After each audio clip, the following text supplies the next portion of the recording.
Someone recently asked me, what's the purpose of going on a retreat? And what can I expect from the retreat by going on it?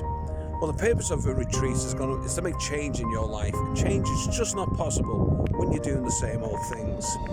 You need a change of environment, a change to refocus, so you're distracted from your everyday life. You can expect to learn life-changing skills, coping with life's ups and downs. The Joy of Flow retreat includes gentle activity. It's going to be adventurous, thought-provoking, feeling, but without being intense. Educational, heartwarming, fun, humorous, convivial, and it's going to make you smile. You will be physically, mentally, and emotionally uplifted.